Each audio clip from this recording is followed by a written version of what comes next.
दोस्तों नमस्कार, मैं पुष्पेंद्र गौड़ मेरे चैनल गणित की चौपाल पर पुनः एक नई विषय वस्तु के साथ। अगर आपको मेरी पिछली सारी वीडियोस चाहिए तो आप मेरे चैनल को सब्सक्राइब कर कीजिए। मैं प्रतिदिन कक्षा 9वीं एवं 10वीं के गणित और विज्ञान के वीडियो लोड करता हूं, जिसे आप आसानी से देख सकते हैं। आज की हम क्लास प्रारंभ करते हैं। तो दोस्तों, कक्षा 10वीं में विज्ञान विषय का जो अध्याय 1 हमारा चल रहा था, उसमें आज हम पढ़ेंगे उपचयन ऑक्सीडेशन रिएक्शन, अपचयन रिडक्शन रिएक्शन और उपचयन के प्रभाव। तो उपचयन के प्रभाव पर एप्लीकेशन लेवल का या अनुप्रयोगात्मक लेवल का एक क्वेश्चन जरूर बन जाता है। इसका उपयोग हम हमारे दैनिक जीवन में भी करते हैं। तो सबसे पहले हम उपचयन ऑक्सीडेशन अभिक्रिया क्या होती है। तो अगर हम कॉपर को या कॉपर चूर्ण लें, उसे हम ऑक्सीजन की उपस्थिति में अगर हम गर्म करते हैं तो धीरे धीरे कॉपर चूर्ण काला पड़ने लगता है। क्यों काला पड़ना लगता है? क्योंकि कॉपर जो है ऑक्सीजन के साथ अभिक्रिया करके कॉपर डाइऑक्साइड बना लेता है। तो यहाँ पर आप देख रहे हैं कि कॉपर जो है ऑक्सीजन को ग्रहण करके कॉपर ऑक्साइड बनाता है। मतलब यहाँ पर पदार्थ के साथ ऑक्सीजन में वृद्धि हो रही है। तो जब किसी रासायनिक अभिक्रिया में अभिकारक के साथ रासायनिक अभिक्रिया के दौरान ऑक्सीजन में वृद्धि हो जाती है तो हम उसे उपचयन या ऑक्सीडेशन अभिक्रिया कहते हैं। तो आप देख रहे हैं कि यहाँ पर एक उपचयन अभिक्रिया आपको दिखाई दे रही है। लेकिन जब इसी कॉपर ऑक्साइड को हम हाइड्रोजन से रिएक्शन करवाते हैं तो आप देखेंगे कि कॉपर ऑक्साइड जो है ऑक्सीजन से मुक्त हो जाता है और कॉपर बनाता है। लेकिन जो हाइड्रोजन है इसमें ऑक्सीजन की वृद्धि हो जाती है और ये पानी बना लेता है। तो यहाँ पर आप देख रहे हैं कि कॉपर ऑक्साइड ने ऑक्सीजन को छोड़ दिया है, ऑक्सीजन से मुक्त हो गया है।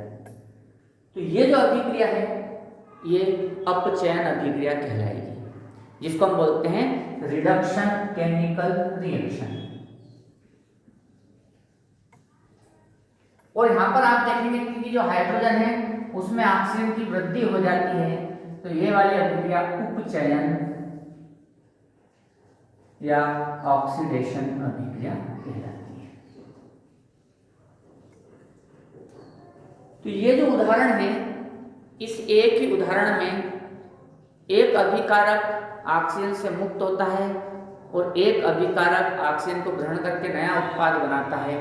तो उपचयन अभिक्रिया और अपचयन अभिक्रिया दोनों एक ही जगह पर संपन्न हो जाती है, इसलिए इसको उपचयन अपचयन अभिक्रिया कहते हैं। अर्थात एक ही रासायनिक अभिक्रिया में जब एक अभिकारक ऑक्सीजन से मुक्त होता है और दूसरा अभिकारक ऑक्सीजन को ग्रहण करके नया उत्पाद बनाता है तो हम उसको उपचयन अपचयन अभिक्रिया या ऑक्सीडेशन रिडक्शन अभिक्रिया या रेडॉक्स अभिक्रिया कहते हैं। तो ये आपके ये वाली जो अभिक्रिया है केवल ऑक्सीजन को ग्रहण करने वाली है, इसलिए हम उसको उपचयन या ऑक्सीडेशन रिएक्शन कहेंगे।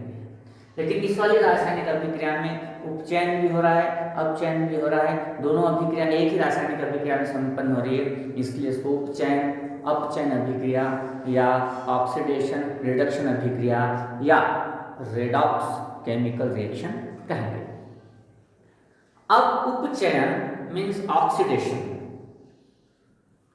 के हमारे दैनिक जीवन में क्या प्रभाव है या कहाँ पर हम इसको देखने के लिए मिलता है। तो सबसे पहले है संक्षारण। आप लोगों ने देखा होगा कि लोहे की वस्तु जब बिल्कुल हम नहीं लाते हैं तो उस पर चमक सी होती है, लेकिन धीरे धीरे समय के साथ अगर वो खुले में रखी हुई है तो आप उसके ऊपर देखेंगे कि लाल भूरे रंग की एक परत चढ़ जाती है, जिसको हम साधारण भाषा में कहते हैं जंग लगना। जंग लगना मतलब जो लोहा है वो ऑक्सीजन से क्रिया करके एक ऑक्साइड बना रहा है, ऑक्सीजन की उसमें वृद्धि हो रही है, इसलिए ये उपचयन का एक अनुप्रयोगात्मक उदाहरण है। केवल लोहे के साथ नहीं होता है, कई और धातुएं हैं जो आर्द्रता और अम्ल के साथ क्रिया करके एक परत अपने ऊपर चढ़ा लेती है। जैसे कि आपने देखा हुआ चांदी के जो आभूषण हैं लंबे समय तक खुले में रखे रहने पर काले पड़ जाते हैं। तांबे के बर्तन पर आप देखेंगे कि नीले नीले धब्बे या वो भी काला पड़ने लग जाता है। पीतल के बर्तन लंबे समय तक अगर ऐसे रखे रहे तो उनके ऊपर भी देखेंगे कि आप हरे हरे धब्बे जैसे बनने लग जाते हैं। तो ये सभी संक्षारण के उदाहरण हैं। इसमें अधिकांश धातुएं खुले में रखे रहने पर बाहरी वातावरण में उपस्थित ऑक्सीजन, आर्द्रता या अम्ल के साथ क्रिया करके एक परत बनाती है, इसी को हम कहते हैं संक्षारण। अब एक प्रश्न बनता है कि फिर धातुओं को हम संक्षारण से कैसे बचाएं? तो धातुओं को संक्षारण से बचाने के बहुत सारे तरीके हैं। आपने देखा होगा कि आप लोहे के दरवाजे पर या लोहे के सामानों पर रेड ऑक्साइड से पेंट कर देते हैं, फिर ऑयल पेंट कर देते हैं। तो पहला है कि हम उसके ऊपर पेंट करके उसको बचा सकते हैं। दूसरा है, अगर इन धातुओं को लंबे समय के लिए अगर आपको सुरक्षित रखना है तो इनके ऊपर तेल की एक परत चढ़ा दी जाती है या ग्रीस की एक परत चढ़ा दी जाती है। तो तेल या ग्रीस की परत चढ़ाने से क्या होगा कि उसकी जो धातु की सतह है वो सीधे वातावरण के संपर्क में नहीं आती और संक्षारित नहीं होती। एक और तरीका है कि किसी धातु पर किसी बहुत कम क्रियाशील अक्रिय धातु की एक परत चढ़ा दी जाए, इसको प्लेटिंग भी कहते हैं। इसके द्वारा भी धातुओं को सुरक्षित रखा जाता है। दूसरा उपचयन का एक और उदाहरण है रेंसिडिटी या विकृत गंधिता। रेंसिडिटी या विकृत गंधिता, आपने कई बार देखा होगा कि खाने के तेल में बनी हुई चीज़ें जैसे कि सेव हैं या दशहरा दिवाली पर विभिन्न प्रकार की खाद्य वस्तु बनती है, वे कुछ समय बाद अपना स्वाद और गंध दोनों बदल लेती है और स्वाद और गंध दोनों ऐसे हो जाते हैं जो हमें पसंद नहीं। बस यही विकृत गंधिता है। तो ऐसा क्यों है? तो वसा या वसायुक्त खाद्य पदार्थ या वसा से बनने वाले जो तेल हैं या तेल से बनने वाले वनस्पति तेलों से बनने वाले जो खाद्य पदार्थ हैं, तो वे लंबे समय तक खुले में रखे रहने पर उपचयित हो जाते हैं, ऑक्सीडेशन रिएक्शन कर लेते हैं, जिससे उनका स्वाद और गंध बदल जाता है और लंबे समय तक रखी ऐसी वस्तु को अगर हम खाएंगे तो फूड पॉइजनिंग का मुख्य कारण बन जाती है। तो इस प्रकार खाद्य वसायुक्त तेल से बनने वाले खाद्य पदार्थ जो कुछ समय बाद खराब हो जाते हैं, इस विकृत गंधिता या रेंसिडिटी के कारण होता है। ये भी एक एप्लीकेशन है आपकी उपचयन अभिक्रिया की। तो अब इनको विकृत गंधिता से कैसे बचाएं? तो सीधा सा ये है कि ये जो खाद्य पदार्थ हैं ये सीधे ऑक्सीजन के संपर्क में नहीं आना चाहिए। तो या तो इन्हें एयर टाइट डब्बे में रखा जाए या किसी अन्य गैस की उपस्थिति में रखा जाए। इसीलिए जो खाद्य पदार्थ जो बाजार में मिलते हैं, कुरकुरे हैं, चिप्स हैं, आपने देखा होगा पैक में, पॉली पैक में बंद रहते हैं, पैक रहते हैं और थोड़े से वो भरे भरे से दिखते हैं, तो उसमें नाइट्रोजन गैस भर दी जाती है। नाइट्रोजन गैस किसी भी प्रकार की क्रिया वसायुक्त पदार्थों के साथ नहीं करती है, इसलिए वे लंबे समय तक सुरक्षित रहते हैं। तो आपने देखा होगा कि बाजार में बिकने वाले खाद्य पदार्थ जो वसायुक्त पदार्थों से बने हैं, उनको नाइट्रोजन गैस के साथ रखा जाता है, तो वे 2-2, 3-3 महीने तक अपना स्वाद और गंध नहीं बदलती। तो इस प्रकार से हम इन खाद्य पदार्थों की चीज़ों को हम सुरक्षित रख सकते हैं।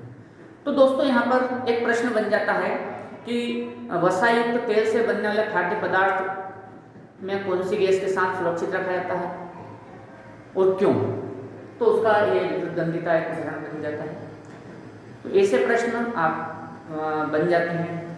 दूसरा प्रश्न बन जाता है कि लोहे की वस्तुओं को या धातुओं को संरक्षित रखने के लिए क्या उपाय किए जाते हैं? तो आप लिख सकते हैं ऑयल पेंट, तेल ग्रीस का एक परत चढ़ाकर या दूसरी धातु की एक परत चढ़ाकर उनको सुरक्षित रखा जा सकता है। तो दोस्तों ये हमारा अध्याय 1 की सारी बातें मैं शुरू से लेकर अभी तक बता चुका हूँ अलग अलग वीडियो में। अगर आप तक नहीं पहुँची तो आप मेरे चैनल गणित की चौपाल को जरूर सब्सक्राइब कीजिए, वहाँ पर आपको सारे वीडियोज़ मिल जाएंगे और मैं लगातार आपको वीडियो पहुँचाता रहूँगा। सारे वीडियो फ्री हैं और कोविड-19 के इस कठिन समय में आपको घर बैठे सारी अध्ययन सामग्री प्राप्त होती रहेगी। ठीक है दोस्तों, अगली बार नए विषय वस्तु के साथ फिर मिलेंगे। तब तक के लिए जय हिंद, जय भारत।